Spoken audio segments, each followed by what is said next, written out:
안녕하세요. 오늘도 돈 많이 버셨나요? 경제 전문 BJ 럭키 제입니다. 자, 오늘은 덕성. 최근에 언제였나요? 지난주 목요일이었죠? 좀 재미난 일이 있었어요. 저기 덕성이 급락을 하더니 아무튼 이게 오히려 덕성주라든지 윤석열 관련주, 이재명 관련주에 접근할 때 좋은 교훈이 되는 날이었던 것 같아요. 그에 대해서 설명 시작합니다. 덕성에 대해서 다들 아시죠? 이제 8,000원, 만원대에서 매수 추천을 한번 드렸다가 이후에 뭐 급상승을 하는 과정에서 28,000원, 30,000원 선에서 일단 매도 이익 실현을 하시라. 이때가 지방 재보궐선거 끝날 시점이었기 때문에 조정받는 걸 당연한 부분이죠. 그 시기였기 때문에 28,000원, 30,000원에 다들 한번 이익 실현을 하셨을 테고, 그 이후 주가가 조정받고 다시 상승을 하고 있죠. 솔직히 말씀드려서 이때 조정이 제 예상보다 좀 덜 조정됐어요. 그래서 22,000원에 제가 매수 추천을 드렸죠. 제가 추천을 좀 늦게 드렸죠. 그래서 22,000원 밑으로 떨어진 날이 있긴 했지만 매수들을 많이 못했을 거예요. 솔직히 말씀드려서 저도 좀 이때 물량을 털고 나서 아래쪽 매집을 미리미리 안 했어요. 좀 더 욕심을 부렸죠. 살짝 더 조정받으면 하려고 하다 보니까 분할 매수 관점에서 여기서도 매수를 일단 하고 더 떨어지면 더 많이 받고 이랬어야 되는데 주가가 더 조정받겠지, 그런 낙관적인 생각에 여기서 물량들을 못 주워 담았었어요. 그게 일단은 제일 문제예요. 뿐만 아니라 방송 보시면서 후회하시는 분들도 계시겠죠. 다음부터는 어떻죠? 저도 마찬가지고 항상 22,000원이 기본 지지라고 생각을 하면 그때 물량을 일단 담고 추가적으로 만약에 조정을 받더라도 밑에서 추가적으로 많이 담는 이런 방법으로 명심하면서 갑시다. 그리고 어떻게 됐나요? 저 같은 경우에는 물량을 좀 위에서 담았었어요. 어쩔 수 없이 위에서 담았다가 요날 결과론적으로 목요일에 혹시라도 급상승해서 가버릴까봐 하게 높은 가격에서 매수를 한 걸 실수라고 말할 수는 없는 부분이 윤석열 씨 정치 출사표를 던지는 그 날짜가 임박해 왔다라는 언론의 얘기가 있었죠. 추후에 윤석열 씨가 말했지만 그거는 주변 사람들이 한 말이지 본인은 아직 멀었다라고 말씀을 하는 바람에 사실 급하게 갈 뻔하다가 다시 조정을 받았죠. 그리고 제일 중요한 날짜 6월 10일, 이제 지금부터 윤석열 관련주, 이재명 관련주를 분석할 때는 6월 10일을 기억하십시오. 분봉 차트 한번 보겠습니다. 지금부터는 어떻게 기억하시면 되냐? 6월 10일 2시 20분을 기억하시면 됩니다. 20분이 지난 후에 어떻게 됐죠? 이날 무슨 일이 있었나요? 공수처에서 윤석열 씨 사건을 이제 조사하기로 언론에 발표를 해버렸어요. 그러자마자 급하락을 해버렸어. 최저 23,000원. 여기서 물량 주워 담으신 분들은 정말 현명하신 분들이죠. 자, 이날 급락을 한번 해버렸어요. 솔직히 생각을 해보잖아요. 그러면은 공수처에서 조사 들어간다, 우리가 몰랐던 거 아니잖아요. 그렇죠? 솔직히 말해서 예견된 악재들 많아요. 장모님 관련해서 사건도 들어갈 거고 그에 대한 판결도 나올 거고, 판결이 나왔다고 끝나는 게 아니죠. 다시 항고 들어가고 그 다음 재판으로 넘어가고 어차피 시간은 몇 년 끌 거예요. 그렇기 때문에 악재가 나올 때마다 주가가 이렇게 흔들릴 거예요. 이번이 좋은 기회가 됐죠. 공부를 할 수 있는.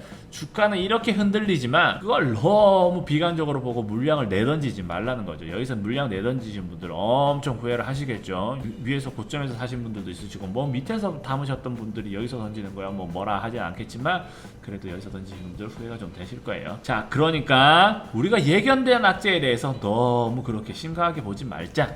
오히려 물량이 적으신 분들은 여기서 물량을 늘릴 수 있는 좋은 기회였다, 이렇게 말씀을 드리고요. 공수처 관련해서도 마찬가지예요. 공수처에서 접수를 하고 결과론적으로 어떻게 됐어요? 윤석열 씨가 직권남용 관련해서 혐의로 지금 조사가 시작됐지만 과연 직권남용일까요? 일단 1차원적으로 직권남용이라고 얘기하기도 어려운 게, 윤석열 씨가 조사를 한 것도 아니고 윤석열 씨가 총장일 때 검사들이 조사를 하고 보고를 하고 이런 과정이었는데, 설령 보고를 받았다 한들 그렇다고 해서 그걸 직권남용으로 이 부분에 대해서 입증을 하는 것도 쉽지는 않아요. 만에 하나 직권남용으로 처리가 된다 한들 중요한 건 뭐예요? 우리가 대선으로서 지지도의 문제죠. 그럼 지지자분들이라든지 아니면은 일반 시민들 지금 긴가민가 하는 분들의 입장에서도 무슨 생각이 들어요? 솔직히 말씀드려서 지금의 윤석열 씨의 지지도를 만들어낸 거는 대통령님이랑 추미애 전 장관이 만들어낸 거예요. 거기서 어떻게 했어요? 공격을 퍼부으니까 거기에서 맞서 싸우는 윤석열 씨의 모습을 보고 지지도가 그렇게 올라간 부분이에요. 마찬가지 아니에요? 이 부분에서 공수처에서 암만 두드려 때려서 나중에 어떤 결과를 억지로 만들어낸들 그 부분 자체가 솔직히 말해서 국민들이 다 납득할 수 있을 만한 상황이 아니라는 걸 뻔히 알기 때문에 만에 하나 거기서 억지로 무언가를 갖다 붙였다 한들 국민들의 지지도가 그렇게 급하락하진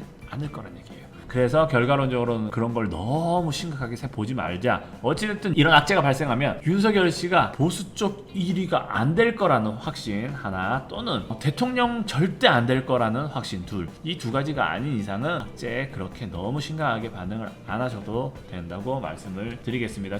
자, 반대로 이재명 씨 관련주는 동신건설은 결과론적으로 어떻게 됐어요? 6월 12일 마찬가지로 20분이 잠깐 넘은 시간 기점으로 급등을 해버렸죠. 저는 여기서 물량 좀 털었어요. 동신건설 물량이 좀 많았기 때문에 매도를 하고 이후에 조정이 좀 되고 있어요. 좀 더 조정받으면 매수를 하려고 사실은 물량을 아직 덜 늘리고 있긴 한데 결과론적으로 이 시점도 그렇다. 윤석열 씨가 공수처 조사를 받는다고 해서 이재명 씨가 무조건적으로 대선에서 그렇게 급격하게 유리하게 갈 확률이 없어요. 근데 일시적으로 그냥 그 사건 때문에 매수세가 유입이 너무 많이 된 것 같아요. 이재명 씨 관련주는 앞으로도 6월 10일 2시 20분경을 보면 되고, 윤석열 씨 관련주도 마찬가지로 2시 20분경을 보면 됩니다. 서현 같은 경우 마찬가지죠. 서현 탑메탈 마찬가지입니다. KL넷도 여기서 좀 좋은 부분이 있던 점이 뭐였냐면, 사실은 KL넷이 다른 호재로서 많이 움직였어요. 주가 방향이 윤석열 씨 호재보다는 다른 호재로서 많이 움직였는데, 이날 윤석열 씨 악재라고 판단되는 부분이 터졌을 때 급락을 했다가 다시 반등을 해주는 과정에서 KL넷 같은 경우도 윤석열 씨 소식에 많이 움직이는 걸 확인했던 날이고요. 신원종합개발 마찬가지죠. 급락을 했다가 매수세가 엄청 받아줬어요. 신원종합개발 의미 있는 날이었고, 애니 능률도 마찬가지였고요. 노르페인트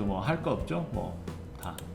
방금 드린 포인트는 두 가지예요. 이제 윤석열 씨 관련주인지 이재명 씨 관련주인지 긴가민가 하시다. 과거에는 어떻게 했죠? 지방 재보궐선거 기점에서 어떻게 되는지, 또는 4월 9일 10일 기준에서 이재명 씨 관련주가 어떻게 되는지 이걸 체크했는데, 앞으로는 6월 10일 2시 20분경의 주가 움직임을 보면 윤석열 씨 관련주, 이재명 씨 관련주에 대해서 확인이 편해요. 두 번째로는 뭐다? 윤석열 씨가 이런 악재가 있었을 때 주가 움직임이 일시적으로 과하게 흔들리지만 결과론적으로 윤석열 씨 순위가 급격하게 떨어지거나 지지도가 급격하게 떨어지는 경우가 아닌 이상 주가는 반등을 한다. 또다시 역으로는 어떻게 된다요? 동신건설 같은 경우에도 호재로 생각을 하고 윤석열 씨 호재로서 급등은 하지만 또다시 조정받을 확률도 있다라는 부분을 명심하면서 투자를 하셔야 합니다. 자, 그러면 앞으로 남아있는 덕성에 대한 움직임에 대해서 설명을 드리도록 하겠습니다.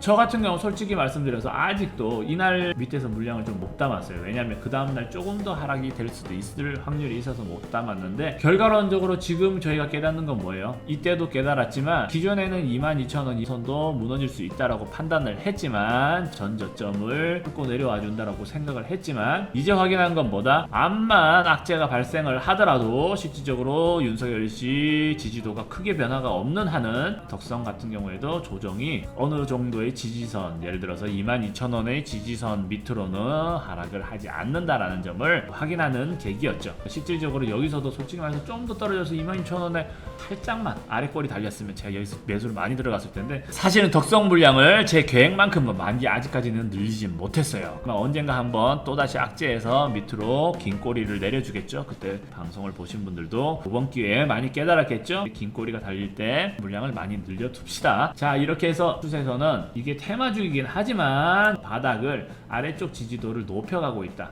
실질적으로 과거처럼 밑에서 물량 담기는 쉽지 않다라고 말씀을 드리고요. 그리고 고점 부분도 마찬가지죠. 고점 부분도 살짝 늘리고 있다. 하지만 이게 박스권으로 움직이지 않을 거예요. 자, 어떤 시점이죠? 윤석열 씨가 입당하는 시점, 경선에 나가는 시점, 또 그로 인해서 만약에 이런 조사 결과에서 지지율이 더 높아졌다, 급등이 나오면 요 박스권 깨고 위로 치솟아 올라갈 수도 있어요. 요런 박스권은 문제가 아니에요. 요런 거 쉽게 깰 수 있어요. 그렇기 때문에 미리 준비를 하셔야 하고요. 그리고 요 아래쪽 박스권은 깨기가 쉽지가 않아. 근데 언제 깨지겠어요? 이재명 씨가 윤석열 씨를 지지도에서 눈에 보이게 박차고 나가는 그런 상황이 나왔을 경우에는 깨질 수가 있겠죠. 그리고 혹시라도 깨지는 계기가 민주당 경선 시점, 경선이 핫해졌다, 약간 그런 시점에서는 살짝 깨질 수도 있긴 하지만 하지만 지금 분위기상은 윤석열 씨 관련 호재의 등장이 더 빠를 거라고 생각을 하기 때문에 주가가 요 아래쪽으로 쉽게 내려오진 않을 거라고 예상을